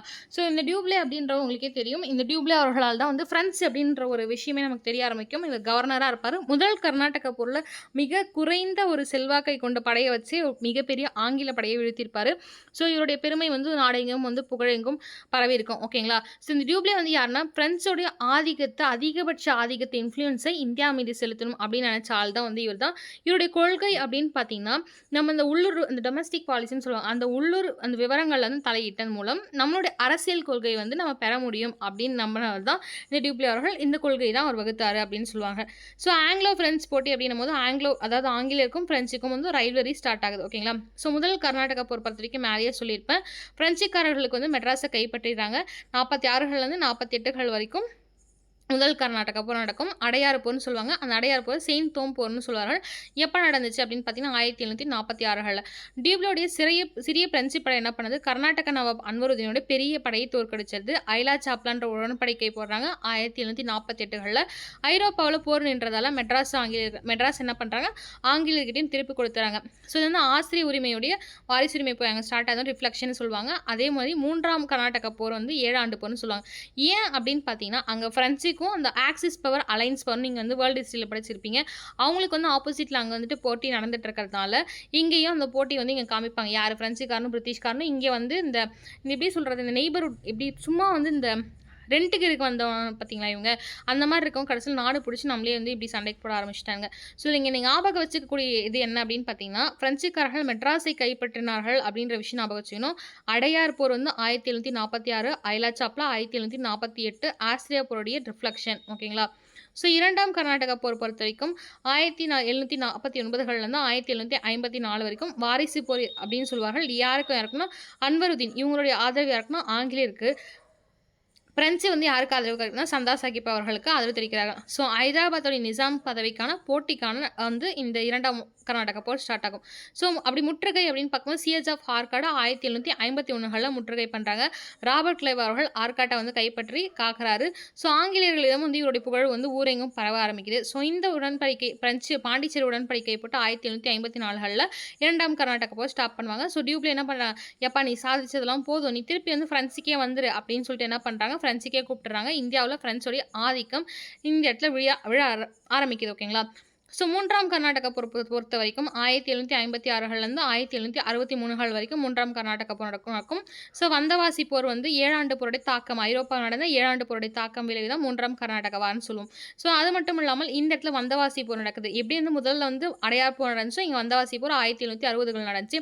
இந்த இடத்துல தலைமை தாங்கியவர் யார் ஆங்கிலேயருக்கு அப்படின்னு பார்த்தீங்கன்னா வந்துட்டு இந்த சர் ஐயர்குட் அப்படின்ற ஒருத்தர் இருப்பார். அதுக்கப்புறம் கவுண்டி லாலி, பிரெஞ்சை சேர்ந்த கவுண்டி லாலியை தோற்கடிச்சாங்க. பிரெஞ்சோடைய ஆதிக்கம் இந்தியாவில் வந்து முழுசாக காணாமல் போயிடுது. ஆல்ரெடி செகண்ட் டே வந்துட்டு என்ன ஆகுது, டியூப்லே போனதுக்கு அப்புறமே ஓரளவுக்கு வந்து மங்கி 50% தான் இருக்காங்க. இப்போ என்ன ஆகுது, ரொம்ப கம்மியாகி 25%க்கு வந்துடுறாங்க. அதுக்கப்புறம் சுத்தமாக கம்மியாயிட்டு என்ன ஆகும்னா, நீ வந்து வெறும் ட்ரேட் மட்டும் வச்சுக்கலாம், நீ ஆட்சி பிடிக்கிற அதை பிடிக்கிறலாம் இங்கே வராத அப்படின்ற மாதிரி இருப்பாங்க. ஸோ 3ஆம் கர்நாடகா போர் எதன் உடன்படிக்கையில் ஸ்டாப் பண்ணுவாங்க அப்படின்னு பார்த்தீங்கன்னா, பாரிஸ் உடன்படிக்கை 1763கள். நல்லா ஞாபகம் வச்சுக்கோங்க, திருப்பியும் சொல்கிறேன். ஸோ ஃபஸ்ட்டு அப்படின்னு பார்க்கும்போது வந்து அடையார் போர் வரும், ஐலா சாப்லா 1748களில் வரும். ஸோ முடியும் பார்த்தீங்களா, அந்த முடியோட எண்டு தான் ஒரு ட்ரீட்டி போட உங்களுக்கே தெரிஞ்சிருக்கும். ஆர்காடு அப்படின்னும் போது ஒரு முற்றுகை 1751களில், பாண்டிச்சேரி உடன்படிக்கை 1754களில். ஸோ அது மட்டும் இல்லாமல் வந்து 7 ஆண்டு போருடைய ரிஃப்ளெக்ஷன் எது அப்படின்னு பார்த்தீங்கன்னா வந்து இந்த 3ஆம் கர்நாடகா போர் தான். இதில் வந்து வந்தவாசி போர் வரும் ஓகேங்களா. 1760களில் 1760ல் வந்தவாசி போர், 63ல் உடன்படிக்கை. ஸோ முடிஞ்சது. அதுக்கப்புறம் பார்த்தீங்கன்னா பிளாசி போருடைய பின்னணி என்ன அப்படின்னு பார்த்தீங்கன்னா 1757களில் ஸ்டார்ட் ஆகும். உங்களுக்கே தெரியும், ஜூன் ஜூலை மாதத்தில் ஸ்டார்ட் ஆகும். இளம் வங்காள நவாப் சிராஜுத் தௌலா அவர்களும் ஆங்கிலேயர்கள் தங்கள் வர்த்தக கோட்டைகளை வலுப்படுத்தியதையும் தஸ்தக் உரிமையை தவறாக பயன்படுத்தியும் எதிர்த்தார். யாரு, சிராஜுத் தௌலா அவர்கள். நிகழ்வு என்ன அப்படின்னு பார்த்தீங்கன்னா, சிராஜுத் தௌலா கல்கத்தாவை கைப்பற்றிய போது ராபர்ட் கிளைவ் தலைமையிலான ஆங்கிலேய படை பதிலுக்கு தாக்குதல் நடத்தியது. ஸோ சிராஜுத் தௌலா என்ன பண்ணுறாரு, கல்கத்தாவை கைப்பற்றுறாரு. அங்கே இருக்கக்கூடிய ஆங்கிலேயர்கள் சிராஜுத் தௌலாவுக்கு ஆப்போசிட்டாக போகிறாங்க. திருப்புமுனை என்னன்னா, சிராஜுத் தௌலாவுடைய தளபதியான மிர்ஜஃபர் என்ன பண்ணுறாரு, ஆங்கிலேயர் கூட சேர்ந்து சதி செஞ்சு போர்க்களத்தில் நவாப்பை கை விட்டுட்டு ஓடி போயிடுறாரு. அந்த மனுஷன் ஓடி போயிட்டதுக்கப்புறம் திருப்பி அவர் பதவியை பிடிச்சிருவார். அது ஒரு விஷயம். ஸோ திருப்புமுனை வந்து இதான் ட்விஸ்ட்னு சொல்லுவாங்க. ட்விஸ்ட் அண்ட் பிளாட் வந்துட்டு ஒரு சீரியஸ் மாதிரி இந்த இடத்துல இப்படி நடக்குது. ஸோ கூட வந்து காலவாரி விட்டுறாரு. விளைவு என்னன்னா, அவர் ஓடி போயிட்டாரு. ஸோ வந்து அப்போ அவர் பின்னாடி இருந்த தளபதினா அப்போ அவர் தான் வந்துட்டு மேக்ஸிமம் எல்லாம் அந்த படை எல்லாத்தையும் மெயின்டைன் பண்ணுவார். ஸோ அந்த படையும் போயிடுது. ஸோ சிராஜுத் தௌலா வந்து தோற்கடிக்கப்படுகிறார். மிர்ஜஃபர் வந்து ஒரு சும்மா ஒரு டாய் மாதிரி என்ன பண்ணுறாரு, நவாபா ஆக்கப்படுறாரு. ஆங்கிலேயருடைய வர்த்தகம் வந்து உரிமைகளையும் பெரும் தொகையையும் பெற்றனர் ஓகேங்களா. இந்தியாவின் கம்பெனியின் அரசியல் ஆதிக்கம் ஓகேங்களா, நல்லா பாருங்கள். இந்தியாவுடைய கம்பெனியின் அரசியல் ஆதிக்கம், ஈஸ்ட் இந்தியா கம்பெனிஸ் அந்த கம்பெனியும் அரசியல் ஆதிக்கம் ஸ்டார்ட் ஆகுது. பேட்டில் ஆஃப் பக்சர் பொறுத்த வரைக்கும் 1764களில் ராபர்ட் கிளைவ் மிர்ஜஃபரை நீக்கிவிட்டு அவரின் மருமகன் மீர் காசிமை நவாபாக்கினார். ஸோ இந்த மீர் ஜஃபருக்கு வேணும், சிராஜுத் தௌலாவை காலவாரி விட்டார். அதனால் இந்த ராபர்ட் கிளைவ் என்ன பண்ணிட்டாரு, நீயே எப்படிப்பட்ட ஆள் தான், உன்னை நான் எப்படி நம்புவேன், அதுவும் நீ உன் கூட இருக்கவனுக்கே இப்படி பண்ணுறான்ற ஒரு மைண்டில் ஏதாவது தாட் வச்சுருந்தாரான்னு தெரியல, அது அவருக்கு தான் தெரியும். ஸோ அவர் என்ன பண்ணுறாருன்னா, அவருடைய மருமகன் மீர் ஜஃபருடைய மருமகன்ற பார்த்தீங்கன்னா அந்த மீர் காசிம் என்ன பண்ணுறாரு, நவாபாக்கிறார். ஏற்கனவே ஆல்ரெடி டாயாக தான் வச்சிருந்தார் இவரை. ஸோ மீர் காசிம் ஆங்கிலேயரின் கட்டுப்பாட்டிலிருந்து விடுபட முயன்றார். ஸோ மீர் காசிம் வந்து கொஞ்சம் நல்லவராக இருப்பப்போ, நம்ம ஏன் வந்து ஆங்கிலேயர் கீழே இருக்கணும், இது நம்மளுடைய நாடு தானே அப்படின்னு அவர் என்ன பண்ணுறாரு, ஸோ கட்டுப்பாட்டிலேருந்து மீற நினைக்கிறார். ஸோ போர் பார்த்தீங்கன்னா மீர் காசிம் அவர்களுக்கும் பெங்காலுடைய நவாப் அவர்களுக்கும் முகலாய பேரரசர் ஷா ஆலம் அவர்களுக்கும் அயோத்தி நவாபான சுஜாவுத் தௌலா அவர்களுக்கும் இணைந்து ஒரு கூட்டணி அமைத்து என்ன பண்ணுறாங்க, ஹெக்டர் மன்ரோன்னு சொல்லிட்டு ஒரு ஆங்கிலேயர் இருக்காரு. அவர் தான் தலைமை ஆங்கிலேயராக வந்துட்டு அப்போ அந்த படைக்கு செயல்படுறாரு. என்னன்னா பக்சார் போருக்கு. இந்த பக்சார் போரில் இவங்க எல்லாத்தையும் தோக்கடிச்சிடுறாங்க ஓகேங்களா. ஸோ இந்த விளைவு என்ன அப்படின்னு பார்த்தீங்கன்னா, அலகாபாத் ட்ரீட்டி போறாங்க. 1765களில் அலகாபாத் ட்ரீட்டி போறாங்க. ஃபர்ஸ்ட்டே சொன்ன மாரி வங்காளம், பீகார் மற்றும் ஒரிசா பகுதிகள்ல வருவாய் வசூலிக்கும் திவானின்னு சொல்லுவாங்க. இந்த கேள்வி கேட்டிருக்காங்க. அந்த திவானின்னா என்னன்னு சொல்லிட்டு ரெவென்யூ கலெக்ட் பண்றது தான் திவானின்னு சொல்லுவாங்க. வருவாய் வசூலிப்பது. கம்பெனிக்கு குடுத்துடுறாங்க இந்த அலகாபாத் ட்ரீட்டி மூலியமா. ஸோ இரட்டை ஆட்சி அப்படின்னு பார்க்கும்போது 1765கள்லேருந்து 1772கள் வரைக்கும் டியூவல் கவர்மெண்ட் நடக்குது. ஸோ திவானினா வருவாய் வசூல் ஃபர்ஸ்ட்டே சொல்லியிருப்பேன். ஆங்கிலேயர் வசம் அடைந்தது. நிஜாமத் அப்படின்னா நிர்வாகம் மற்றும் நீதித்துறை வந்து நிஜாம்கள்னு சொல்லுவோம் பார்த்தீங்கன்னா, அவர்கிட்ட இருக்கும். நவாப் வசம் அப்படின்னா ஆங்கிலேயர்கள் கட்டுப்பாட்டில் இது எல்லாமே நவாப் வசம் வந்துடுது. ஓகேங்களா? ஸோ இந்த முறை வங்காளத்தில் நிர்வாக சீர்கேட்டிற்கும் கடும் பொருளாதார சுரண்டலுக்கும் வழிவகுத்தது. இதை வாரன் ஹேஸ்டிங் அவர்கள் 1772ல முடிவுக்கு வந்தார். ஸோ ராபர்ட் கிளைவ் அவர்களால் போடப்பட்ட டியூவல் சிஸ்டம் வாரன் ஹேஸ்டிங் அவர்களால் 1772ல ஸ்டாப் பண்ணி வைப்பாங்க. ஓகேங்களா? ஆக்சுவலி இந்த யூனிட் கொஞ்சம் ஷார்ட்டாக தாங்க இருக்கும். ஸோ வந்து எப்படி படித்தாலுமே வந்து ஷார்ட்டாக அது இம்பார்ட்டன்ட் பாயிண்ட்ஸ் தான் இவ்வளோ தான். ஓகேங்களா? அது மட்டும் இல்லாமல் இந்த யூனிட் வந்து 15 மினிட்ஸ்க்குள்ளே முடிக்க பார்க்குறேன். ஏன் அப்படின்னு பார்த்தீங்கன்னா வந்துட்டு ஏன்னா வந்துட்டு உங்களுக்கு பற்றி இந்த கவர்னர் ஜெனரல்ஸ் பற்றியும் சரி, இதுக்கு முன்னாடி பற்றியும் ரொம்ப டீட்டெயில்டாக வந்து நான் ஒவ்வொரு வீடியோவாக போட்டிருப்பேன். ஸோ அதனால் அந்த வீடியோஸ்லாம் படிச்சுக்கோங்க. கவர்னர் ஜெனரலுக்கான தனி வீடியோஸ் போட்டிருப்பேன்.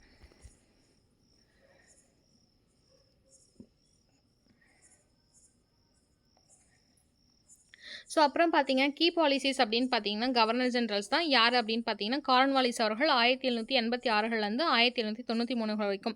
ஸோ நிலையான நிலவரி திட்டம் பெர்மனன்ட் செட்டில்மெண்ட் ஆக்ட் அப்படின்ற விஷயம் 1783களில் போடுறாங்க.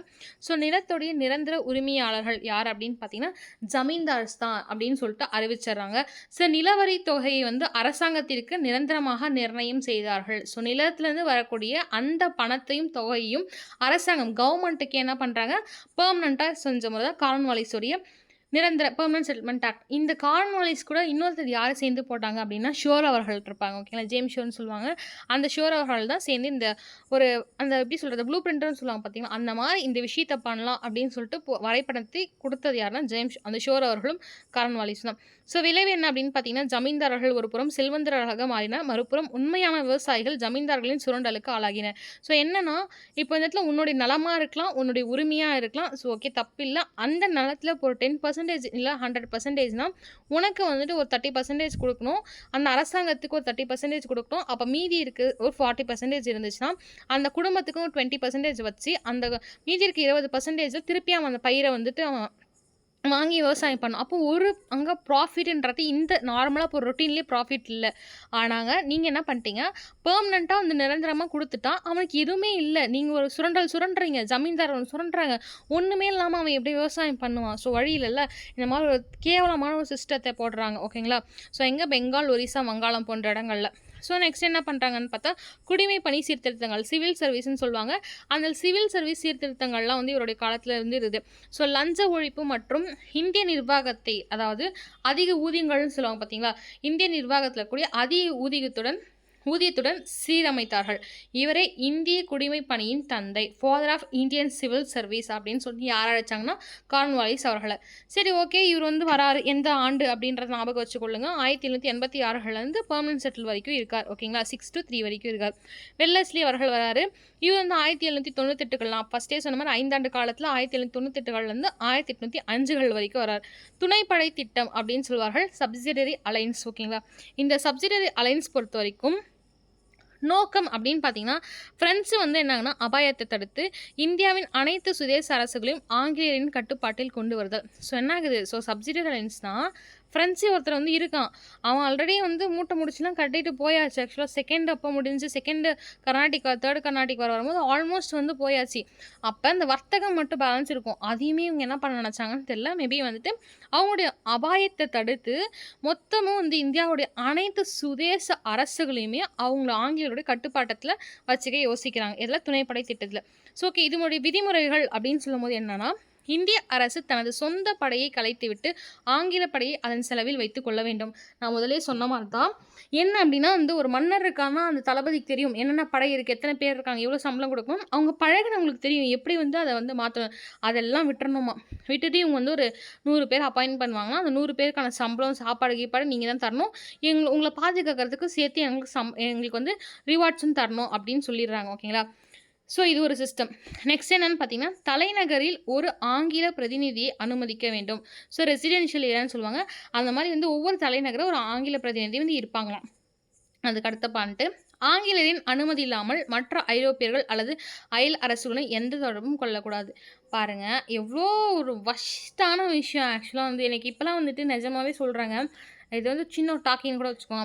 எனக்கு இந்த இந்தியா, பாகிஸ்தான் மேட்ச்லாம் இருக்கும் பார்த்தீங்கன்னா, அந்த மாரி மேட்ச் நடக்கிறதா இருந்தாலும் சரி, இந்த கமலா ஹாரிஸ் ஆகட்டும், அதேபோல வந்துட்டு இங்கே பார்த்தீங்கன்னா வந்துட்டு பிரிட்டன்ல வந்துட்டு ஒருத்தர் இருப்பாரு. அவங்களாகட்டும், அவங்களாம் வரும்போது, "அப்பா நீங்க எங்கள எப்படி தான் கொடுமைப்படுத்துறீங்க? உங்கள ஆள்றதுக்கு ஒரு தமிழன் வந்தான்ற" மாதிரி தான் மைண்ட் தாட்ல நிஜமா போச்சு. அவ்ளோ வந்து பண்ணுவாங்க.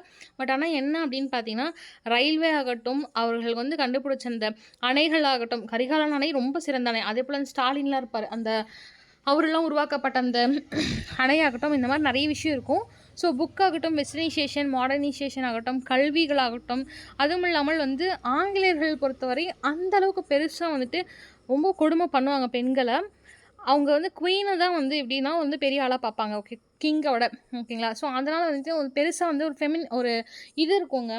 பெண்களும் படிக்கலாம் அப்படின்றது. ஏன்னா சதி சிஸ்டரே வில்லியம் பென்டிக் அவர்கள் வந்து உரைத்தார்னா, ஓரளவுக்கு வந்து ஒரு பெண்களுக்கான ஒரு நிலை அப்பதான் உயர ஆரம்பிக்குது. ஆங்கிலேயர்கள் வர வரைக்கும் தான். இல்லன்னா இன்ன வரைக்கும் மேபி அடிமையா இருந்திருக்கலாம். நமக்கு தெரியல. ஓகேங்களா? சரி, ஓகே. நெக்ஸ்ட் என்ன அப்படின்னு பார்த்தீங்கன்னா, ஆங்கிலேயர்களோட அனுமதி இல்லாம நீங்க வந்து ஆங்கிலேயர் மத்தவன் ஆங்கிலேயருமே இருப்பாங்க. மேபி அவன் நல்லவனா இருந்தா, நீ அவன்கிட்டயும் வந்து எந்த விஷயத்தையும் சொல்லக்கூடாது. எனக்கு எனக்கு தெரியாம. நீ வந்துட்டு எந்த ஒரு ட்ரீட்டையும் போட்டுக்கக்கூடாது. பிரெஞ்சுக்காரனோ இல்ல மத்தக்காரனோ அயல்நாட்டவர் இருந்தாலும் அவங்ககிட்டயும் பேசக்கூடாது. அவங்ககிட்டயும் ட்ரேட் போடக்கூடாது அப்படின்னு சொல்லிறார்கள். ஸோ ஏற்றுக்கொண்ட அரசுகள் என்னன்னா, ஃபர்ஸ்ட்டே சொன்ன மாரி ஹைதராபாத் 1798களே ஏத்துக்கிறாங்க. ஓகேங்களா? ஸோ இந்த சிஸ்டமே எப்போ போடுறாங்கன்னா, 98ல போடுறாங்க. ஃபர்ஸ்ட் ஹைதராபாத் சரிப்பா எனக்கு ஓகே தான். நீ எதுவும் எதுவுமே பண்ணாம இருந்தா நான் ஒத்துக்கிறேன். 1798களில் தஞ்சாவூர் அதுக்கு அடுத்த வருஷம் 1799களில் அயோத்தி பொறுத்த வரைக்கும் 1801களில் ஏற்றுக்கிறாங்க. ஸோ வில்லியம் பென்டிக் பற்றி பார்த்தோம். வில்லியம் பென்டிக் அவர்கள் 1828களில் வராரு. 29களில் அபாலிஷன் ஆஃப் சதி ராஜா ராம்மோகன் ராய் கூட சேர்ந்து முயற்சிகள் எடுத்து ஆதரவளித்து சதி வந்து ஏற்று உடன்கடை அப்படின்ற ஒரு பழக்கத்தை ஒழிப்பார். ஓகேங்களா? ஸோ 35களில் வந்து என்ன ஆகும்னா மெக்கலே சிஸ்டம் மெக்கலே அப்படின்னு சொல்லிட்டு ஒரு கல்விக்குழுக்களாக வருவாங்க. ஓகேங்களா? ஸோ மனித பலியை தடை செய்தல், பெண் சிசு கொலை தடுத்தல் போன்ற சில நல்ல விஷயமும் செஞ்சிருப்பாரு.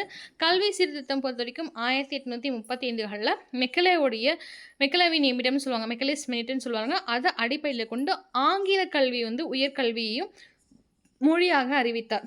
So English is the necessity language of the Indian government and Indian education அப்படின்ற மாதிரி கொண்டு வர்றார். ஓகேங்களா? அதுக்கப்புறம் பார்த்தீங்கன்னா டல்லௌசி அவர்கள் உங்களுக்கே தெரிஞ்சிருக்கும். வாரிசு இழப்பு கொள்கை. ஓகேங்களா? டாக்டரின் ஆஃப் லேப்ஸ்ன்னு சொல்லுவாங்க. டல்லௌசியோடது உங்களுக்கே தெரிஞ்சிருக்கும். சத்தாரா அப்படின்ற பகுதி தான் முதல்ல இணைஞ்சிருக்கும். 1 செகண்ட்ங்க.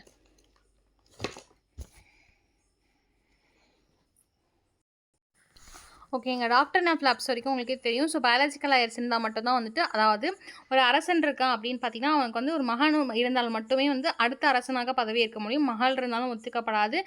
இல்லை அவங்களுக்கு குழந்தை இல்லாமல் தத்தெடுக்கிறாங்க பார்த்தீங்களா, அவங்க மாதிரி அடாப்ஷன் இருந்தாலுமே வந்துட்டு நீங்கள் வந்து அந்த நாட்டை வந்து ஆளக்கூடாது, நாங்கள் தான் ஆளுவோம் அப்படின்ற சிஸ்டம் தான் வாரிசு இழப்பு கொள்கைன்னு சொல்லுவாங்க. 1848 ஸ்டார்ட் ஆவாங்க. ஃபஸ்ட்டு எந்த பகுதி இணைக்கிறாங்கன்னா சத்தாரா அப்படின்ற பகுதி வந்து இணைப்பாங்க. அதை தொடர்ந்து ஜான்சி, நாக்பூர், சாம்பல்பூர் பகுதிகளையும் இணைப்பார்கள். இதுக்கு நான் ஃபஸ்ட்டு ஒரு ஷார்ட்கட் சொல்லியிருப்பேன். Some jackal scratches bat umbrella just no அப்படின்னு சொல்லியிருப்பேன். ஓகேங்களா? ஸோ அதை வந்து போய் ஷார்ட்ஸில் போய் பார்த்துக்கோங்க. உங்களுக்கு ஞாபகம் இருக்கும். டெல்லௌசி நடத்தும் போதே சொல்லியிருப்பேன். அது மட்டும் இல்லாமல் என்ன அப்படின்னு பார்த்தீங்கன்னா, ஸோ வந்து எந்த ஒரு பகுதி வந்து முதல்ல இணைக்கப்பட்டது அப்படின்னு கேட்கலாம். சத்தாரா பகுதி எந்த பகுதி கடைசியாக இணைக்கப்பட்டதுன்னு கிரானாலஜிக்கலில் கேட்பாங்க. ஸோ மேபி வந்துட்டு இது கேட்கலாம், வாய்ப்புகள் இருக்குது. ஓகேங்களா? ஸோ அது மட்டும் இல்லாமல் முக்கிய விதிவிலக்கு அப்படின்னு பார்த்தீங்கன்னா அவுத், அதாவது அயோத்தி தான் அவுதுன்னு சொல்லுவாங்க.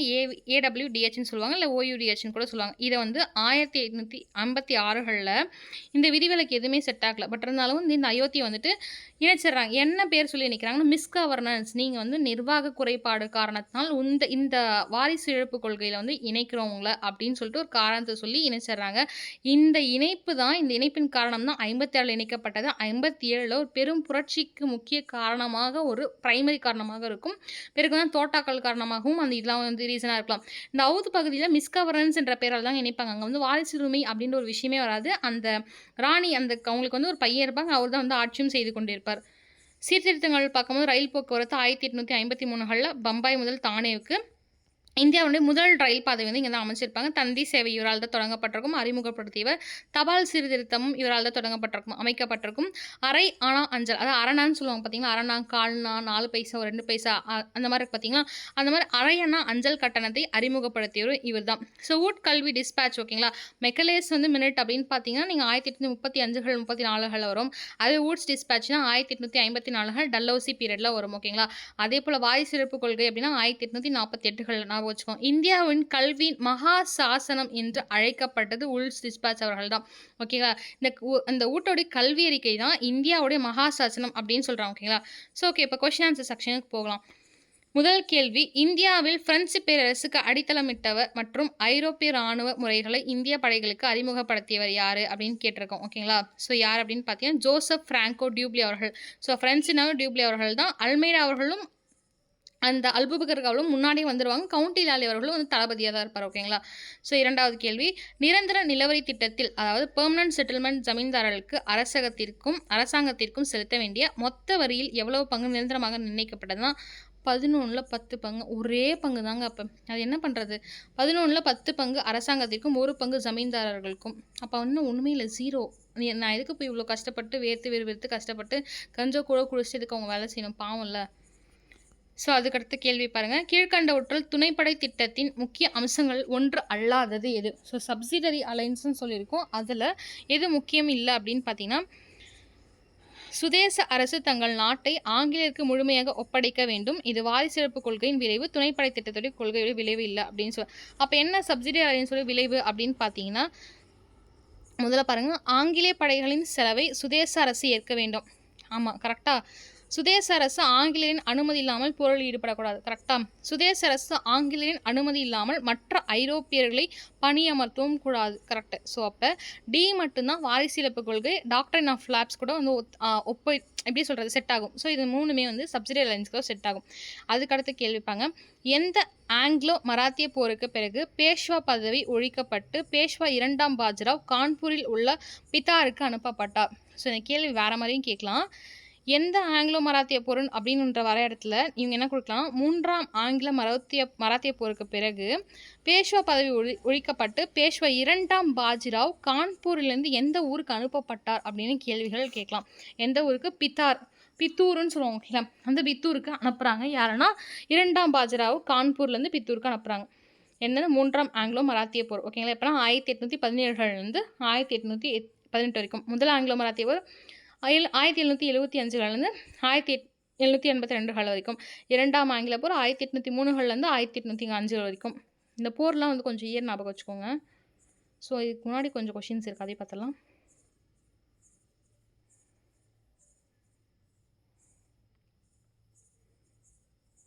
ஓகே, இதோ வந்துட்டோங்க. இந்த கொஷின்ஸ் பார்த்துட்டு போயிடலாம்.